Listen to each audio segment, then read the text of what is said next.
여러분 안녕하십니까? 이충건 방송의 이충건입니다. 오늘은 국가 재정이 위험하다, 재정 준칙을 도입해야 한다라는 내용을 가지고 말씀을 드리겠습니다. 국가 재정의 위험성을 잘 모르는 일부 사람들은 외국과 단순 비교로 우리나라는 아직 괜찮다는 잘못된 관념을 가지고 있는데, 제가 방송한 10여 편의 국가 채무와 국가 부채, 국가 재정과 예산 등에 관한 방송을 다 보길 바랍니다. 또한 베네수엘라, 그리스, 이탈리아, 아르헨티나 등의 국가 실패 내지 경제 파탄 사례도 방송을 했으니 그것도 참고하길 바랍니다. 그것을 다 보면은 생각이 바뀔 것으로 생각됩니다. 특히 우리나라는 가계부채와 기업부채가 작년 말에 약 3,148조 원으로 위험한 데다 국가부채까지 위험해지면 큰 문제입니다. 저는 40여 년간 공공연구기관과 대학에서 한국 및 국제경제를 연구해 온 사람입니다. 최대한 객관적으로 연구하고 분석하여 팩트 위주로 방송합니다. 물론 유튜브 방송은 시간이 생명이므로 빨리 하다 보니 매스컴 자료를 인용하기도 합니다. 최근 감사원이 재정 건전성 견지를 위해서 효율성 있는 중장기 대응 방향 수립 차원에서 재정 준칙 도입 여부를 다시 검토해야 한다라고 밝혔습니다. 역대 최대 규모의 3차 추가 경정 예산 편성으로 국가 채무 비율이 45%대 중반으로 높아질 것이라는 전망이 나오는 가운데 국가 최고 감사기관이 공개적으로 무분별한 재정 지출 확대를 우려하고 있는 것입니다. 저는 아주 바람직한 지적으로 생각을 합니다.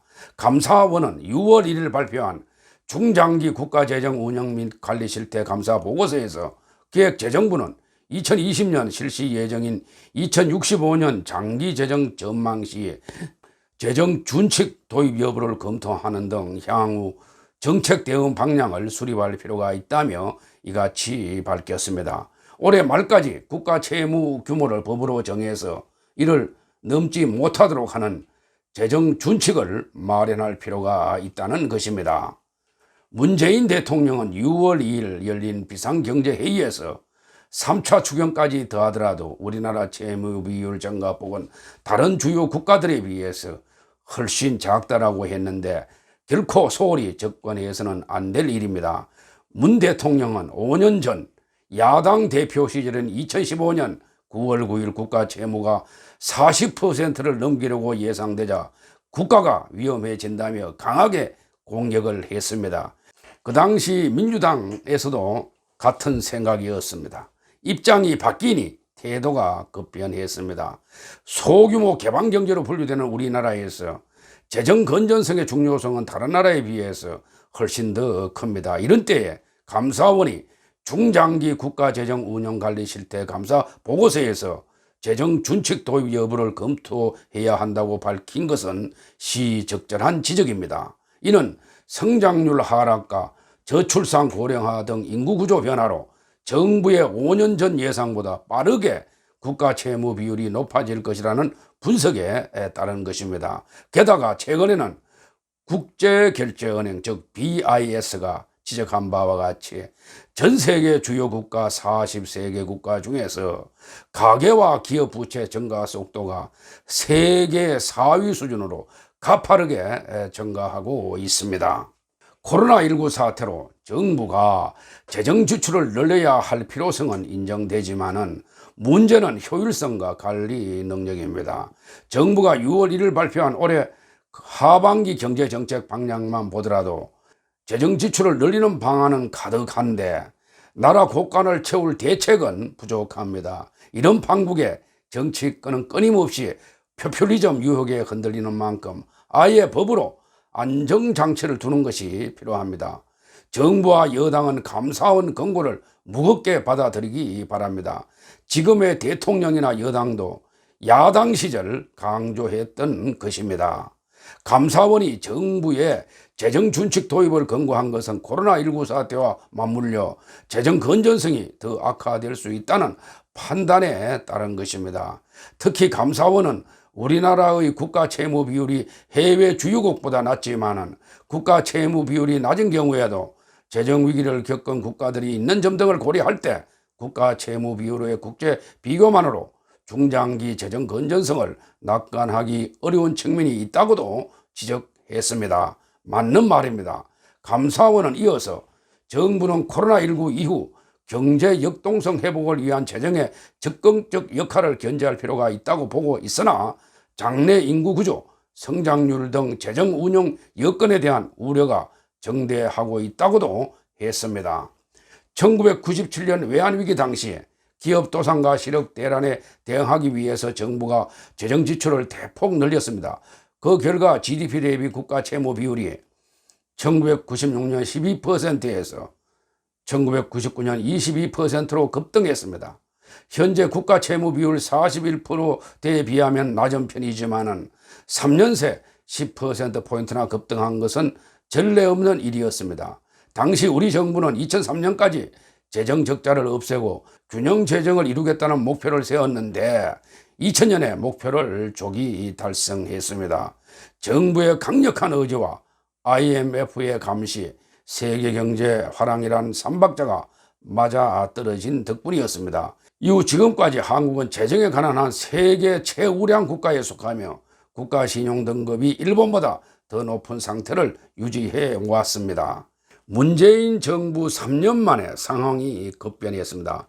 잘못된 경제정책 내지 실정을 국민 세금으로 메꾸고 인기 영합의 포퓰리즘 정책을 확대하면서 적자 폭이 커졌습니다. 코로나 사태로 최소한의 경기조차 사라졌습니다. 최근 여당 일각에서는 국가부채 비율 60%도 괜찮다는 말까지 나오고 있습니다. 이런 식으로 나가면은 부채 비율 100%도 무너지게 됩니다. 사이비 전문가들은 2019년 일본의 정부 부채 비율 200.6%와 비교하여 괜찮다는 사람들도 있습니다. 일본 사정을 잘 모르는 참 한심스러운 단순 비교의 행태를 보이고 있습니다. 외환위기 때와 비교하면 건전재정 의지를 가진 정부도 IMF 같은 외부 감시자도 없고 세계경제 화랑도 없습니다. 여기에 더해서 정치권은 포퓰리즘 경쟁을 벌이고 있습니다. 야당의 견제 역할도 거의 부족합니다. 지난 총선에서 여당과 야당은 전국민 재난지원금, 전대학생 특별장학금 지급과 같은 인기 영합의 포퓰리즘 정책을 내놓았습니다. 인기 영합의 포퓰리즘 정책으로 망한 베네수엘라, 그리스, 이탈리아, 아르헨티나의 정부 실패 사례를 참고하길 바랍니다. 정부가 지난 6월 3일 신종 코로나19 대응과 한국판 뉴딜을 위한 3차 추가 경정 예산안을 35조 3천억 원 규모로 편성했습니다. 이번 추경은 역대 최대 규모인데 재원 조달 방안을 보면은 23조 8천억 원을 적자 국채를 발행하여 조달한다는 것입니다. 재정 준칙이란 다양하게 정의되지만은 일반적으로 국가 채무와 재정 적자 비율을 GDP의 일정 수준 이하로 관리하도록 법으로 강제하는 것입니다. 다시 말하면은 재정 준칙은 구체적인 재정 운영 목표를 법령 등에 명시하여 구속력을 부여한 것으로 수입 준칙, 지출 준칙, 재정 수지 준칙, 채무 준칙 등으로 구분할 수가 있습니다. 선진국은 물론 개도국 대부분을 포함해서 현재 89개 국가에서 재정 준칙을 운영하고 있습니다. OECD 회원국 중에서 재정 준칙이 없는 나라는 한국과 터키뿐입니다. 선진국에서는 이미 보편화된 재정 수단으로서 재정 준칙이 자리매김하고 있습니다. 독일에서는 1년 재정 적자가 GDP의 3%를 넘지 않도록 헌법에 명문화되어 있고 국채를 찍어 새 부채를 내는 한도도 GDP의 0.35%로 제한하고 있습니다. 스웨덴은 재정 수지가 GDP 대비 1% 이상 흑자를 내도록 의무화하고 있고, 스위스에서는 재정 적자가 생기면 그 다음 해 6년 동안 적자분을 메우도록 법으로 강제하고 있습니다. 영국의 경우 지속 가능한 투자 준칙을 통해서 순공공채무를 GDP 대비 40% 수준으로 유지하도록 규정했습니다. EU는 마스트리트 조약을 통해서 공공채무와 지출통제 원칙들을 제시했고, 안정과 성장에 관한 협약, 즉 The Stability and Growth Factor SGP를 통해 GDP 대비 국가 채무 비율을 60% 이내로, 재정 적자를 GDP의 3% 이하로 유지하도록 규정했습니다. 이때 EU의 국가 채무 기준은 일반 정부 부채 D2입니다. 우리나라는 아직 2019년 일반 정부 부채를 집계 과정이 복잡하다고 발표하지 않고 있습니다. 늦어도 너무 늦습니다. 2017년 기준으로 현행 법령상의 국가 채무에서 지방정부 순채무를 포함한 국가 채무 D1은 GDP 대비 38.2%에 불과하나, 일반 정부 부채는 GDP 대비 42.5%, 공공부문 부채 D3는 GDP 대비 60.4%로 결코 안심할 수준이 아니었습니다. 2019년의 경우 국가 채무 D1은 38.1%였는데 크게 증가하고 있어 2020년의 경우 국가 채무 증가 속도로 볼 때 국가 채무는 약 45% 정도, 공공채무 부채는 65% 이상 될 것으로 전망됩니다. 제가 2019년 국가 부채를 계산해 보니 GDP의 약 110% 이상이 되고 있습니다. 이 과정에서 국가 채무와 국가 부채를 잘 구분 못하는 분들이 있는데, 그것은 제가 발표한 국가 채무가 걱정된다라고 하는 편을 들어보시길 바랍니다. 아직까지 정부가 2019년 일반 정부 부채와 공공부문 부채도 발표하지 못하고 있는 것도 큰 문제입니다. 통계 작성을 보다 빨리 작성할 수 있도록 해야 합니다. 우리나라에서는 2016년 정부가 전문가 의견을 수렴해서 국가 부채 비율을 GDP의 45% 이내, 연간 재정 적자를 3% 이내로 제한하는 재정 건전화법을 만들어서 국회에 제출을 했었습니다. 지금까지 과거 정부도 국가 채무의 40%를 마지노선으로 생각하고 지켜왔습니다.